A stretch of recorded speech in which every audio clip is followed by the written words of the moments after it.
Assalamualaikum warahmatullahi wabarakatuh. Perkenalkan, nama saya Nurul Saimah, NIM 630 2019 0009.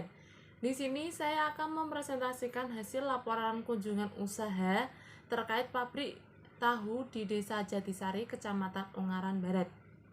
Nah, tahu merupakan salah satu makanan yang banyak dikonsumsi oleh kalangan masyarakat karena kan banyak gizi, harganya murah, dan pembuatan tahu ini dari kedelai yang berkualitas tinggi dan berkualitas bagus melalui berbagai banyak proses sehingga bisa terwujudnya tahu. Nah, di pabrik tahu di Desa Jatisari ini merupakan salah satu upaya membudidayakan kedelai dan menjadi solusi atau peluang bagi masyarakat agar bisa mendapatkan pekerjaan yang layak. Alasan mengapa mengambil kunjungan industri di pabrik tahu ini adalah menjadi solusi masyarakat untuk mendapatkan pekerjaan dan menambah wawasan penulis, pengetahuan kegiatan apa saja yang dilakukan dalam memproduksi tahu tersebut. Data yang diambil dalam peneliti adalah data primer. Data primer adalah data yang didapatkan langsung dari sumbernya seperti wawancara, observasi. Nah, hasil laporan pengunjung yang saya lakukan yaitu yang pertama, profil usaha. Pabrik tahu ini didirikan oleh Bapak Jamal dan Ibu Juwerti pada tahun 1985. Alamatnya yaitu Jalan Sudirman nomor 21 RT 4 RW 4 Mijen Gedangana Kabupaten Semarang. Untuk visinya yaitu memproduksi atau menghasilkan produk tahu dan SDM yang berkualitas. Untuk misinya yaitu memperkerjakan sumber daya manusia sesuai kode etik yang sudah ditentukan oleh pabrik tahu, memproduksi sebanyak-banyaknya sesuai target atau setoran. Yang ketiga yaitu menggunakan bahan baku yang berkualitas. Alasan lokasi tersebut adalah karena lokasi usaha dan rumahnya itu satu tempat dan lokasinya itu merupakan jalan utama masuk gang untuk menuju ke desa-desa selanjutnya atau desa-desa di situ. Jadi sejarah adanya pabrik tahu yaitu yang mendirikan pertama yaitu Bapak Slamet, bapaknya dari Ibu Juwariah. Nah, pabrik tahu ini merupakan pabrik home industry atau rumah tangga. Karyawannya itu berasal dari kerabat dan saudaranya yang berjumlah 8 orang. Nah, alamatnya itu yang pertama yaitu dekat dengan BMT, akan tetapi masih dekat dengan lokasi saat ini yang sedang berlangsung untuk melakukan usaha. Tak lama kemudian Bapak Slamet dari Ibu Juwariah ini meninggal, dan hal ini merupakan salah satu cikal bakal gulung tikar atau pabrik tahu tersebut bangkrut, dan akhirnya alat-alat atau perlengkapan yang ada di situ sudah tidak layak pakai, sehingga anak dari Pak Slamet ini yang bernama Ibu Juwarti ini menjadi penerus langkah dari bapaknya, sehingga lokasi yang pertama tersebut sudah dirombak, sehingga dan Ibu Juwarti itu menikah dengan Bapak Jamal dan mempunyai rumah yang beralokasi satu tempat dengan lokasi usaha tersebut. Namun pada masa pabrik dikelola oleh Ibu Juwarti dan Bapak Jamal, pabrik tersebut masih kecil dan pasarannya itu masih kerabat dan keluarganya yang bekerja di situ. Namun banyak yang mengatakan atau kerabat tersebut banyak mengatakan atau menjadi testimoni bahwa tahu tersebut saat dijual atau udah disimpan beberapa hari, tahunya itu tidak kecut dan masih tahan atau bisa dikatakan tahan lama. Jadi pabrik tahu ini semakin berkembang.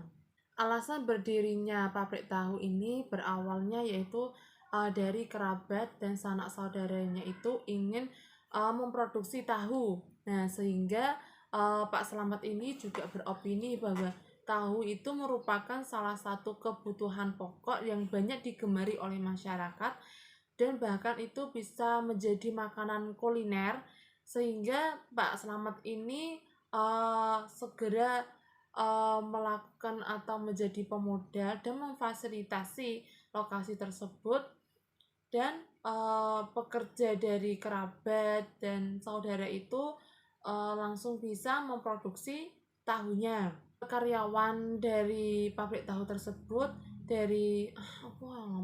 beruntungnya karyawan dari pabrik tahu tersebut orang-orang yang sudah berpengalaman bekerja di pabrik tahu selama kurang lebih yaitu 1 tahun, sehingga orang-orang itu sudah berprofesional dalam memproduksi tahu yang berkualitas. Dan presentase dalam karyawannya yaitu keluarga sebesar 60%, kerabat sebesar 20%, luar keluarga besar 200%, sehingga di total yaitu 100%. Menurut Pak Slamet, selama melakukan usaha pabrik tahu tersebut yaitu yang terpenting itu mesin penggiling dan pencetakannya. Nah, setelah karyawan-karyawannya sudah memproduksi tahu, maka tahu-tahunya itu dijual. Nah, Pak Slamet ini berprinsip yang penting dapat memutar terlebih dahulu. Oleh karena itu, sistem upah gajinya berdasarkan hasil dari yang diproduksi atau output tahu.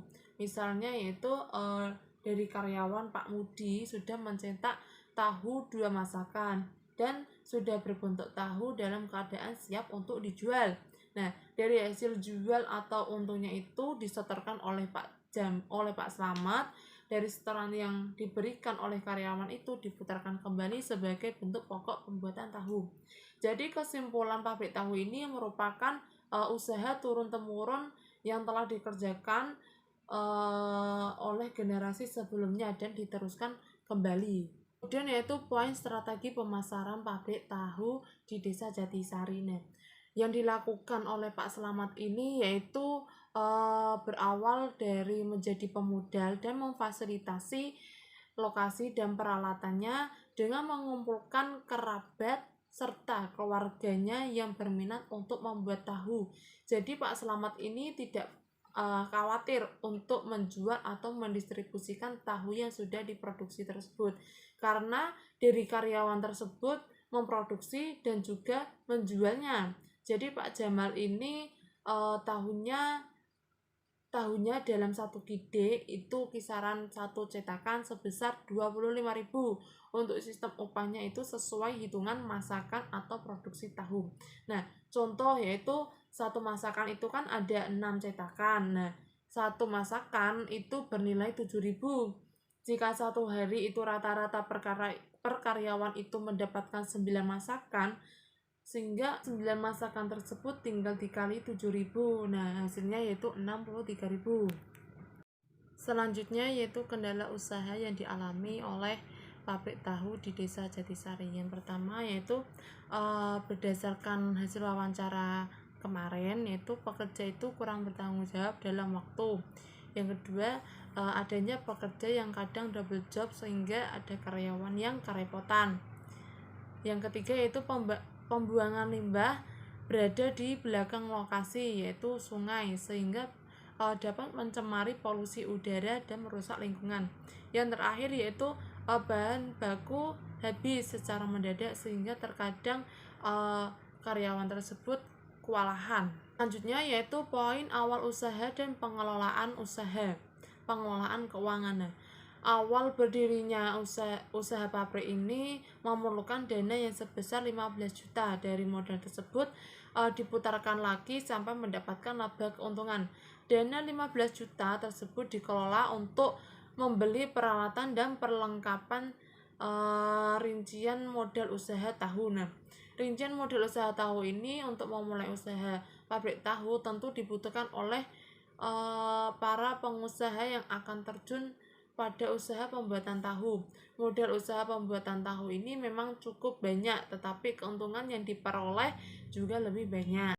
Jadi alat-alat yang digunakan dalam melaksanakan kegiatan produksi yang pertama yaitu ada cetakan takus, tangok, tampir, sendok aci, bebedogan, tutup cetakan, kain saringan, ayakan, mesin giling, ember, dan panci. Nah, selanjutnya yaitu poin masukan untuk meningkatkan usaha pabrik tahu.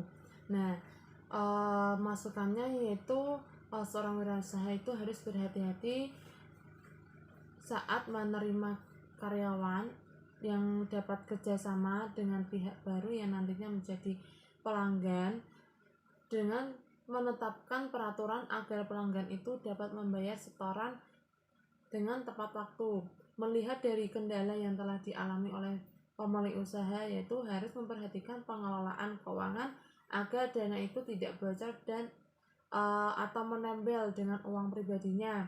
Saat mulai bekerja, pekerja itu harus fokus dan teliti dalam memproduksi sehingga tahu itu dapat maksimal dan mempunyai kualitas yang tinggi. Untuk keuntungan yang didapatkan di pabrik tahu itu kisaran yaitu dalam satu harinya Bapak Jamal itu mendapatkan uang sebesar 4.000.000 rupiah. Dan langkah selanjutnya itu proses pembuatan tahu. Nah, proses pembuatan tahu ini yang diperlukan bahan-bahannya yaitu dari kedelai, garam, air cuka, kayu bakar, minyak, air bersih, minyak tanah atau solar, dan minyak goreng. Proses-proses dalam pembuatan tahu yang pertama yaitu perendaman, merendam kedelai. Yang kedua yaitu penggilingan kedelai. Setelah kedelai itu direndam, nah langkah selanjutnya itu penggilingan, dan setelah penggilingan yaitu kedelai itu dimasak, diolah. Yang keempat yaitu melakukan penyaringan. Yang kelima yaitu pembungkusan atau percetakan, mencetak tahu. Dan selanjutnya yaitu tahap terakhir yaitu digoreng. Apabila ada yang membutuhkan tahu yang berwarna oranye, itu tahunya digoreng. Jika tidak yang membutuhkan tahu tersebut, maka tahunya itu masih tetap putih atau tidak digoreng. Sekian dari video saya. Di sini saya akan melampirkan foto-foto saat berkunjung. Terima kasih atas perhatiannya. Sekian, wassalamualaikum warahmatullahi wabarakatuh.